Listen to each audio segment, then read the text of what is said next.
ফুলবাড়িয়া বাজারে যাওয়ার সময় সামনে একটা কেকের দোকান পড়লো, তাই ভাবলাম একটু ভিডিও করি। কেকগুলো অনেক সুন্দর দেখাচ্ছিল, এর জন্য একটু ভিডিও নিলাম। তো সেখান থেকে এসে দুপুরে হাতের কাজগুলো শেষ করে বিকালের দিকে এখানে চাউলের গুঁড়া ভেজে নিচ্ছিলাম পিঠা বানানোর জন্য।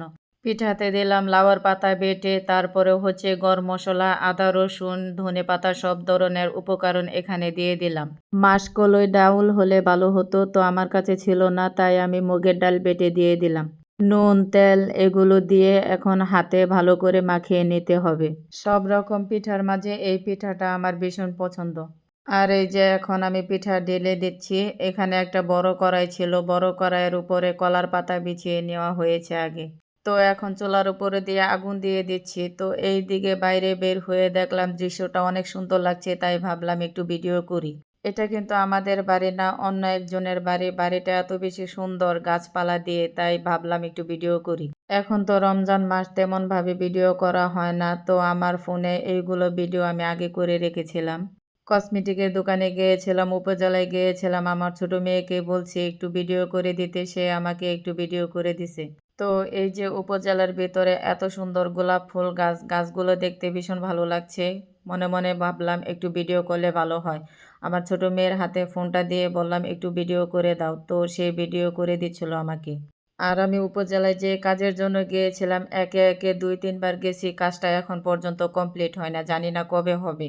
ওই যে তখন আমি চুলার উপরে কড়াই বসিয়ে ছাই উঠিয়ে দিচ্ছিলাম, তার সাথে পাতা দিতে হবে। এখানে পাতা দেওয়ার পরে আবারও ছাই দিতে হবে। পিঠা দেওয়ার পরে চুলার নিচেও যেমন আগুন দিতে হবে, উপরেও তেমন ভাবে আগুন দিয়ে ভালো করে বাতাস দিতে হবে, যাতে পিঠার মাঝে আগুন লাগে ভালোভাবে। আর এই পিঠাটা হতে সময় লাগবে 2 থেকে 3 ঘন্টা। অনেক সময় ধরে এই পিঠা জাল করে নিতে হবে, ভালোভাবে জাল না হলে ভিতরে কাঁচা থেকে যাবে। যে কোনো জিনিস আমরা বানাই না কেন, ওই জিনিসটা খাইতে কিন্তু বেশি সময় লাগে না, কিন্তু করতে অনেক সময় লাগে। তো এই তো আমার পিঠা হয়ে গেছে, এখন আমি চুলার উপর থেকে কড়াইটা নামিয়ে নিলাম।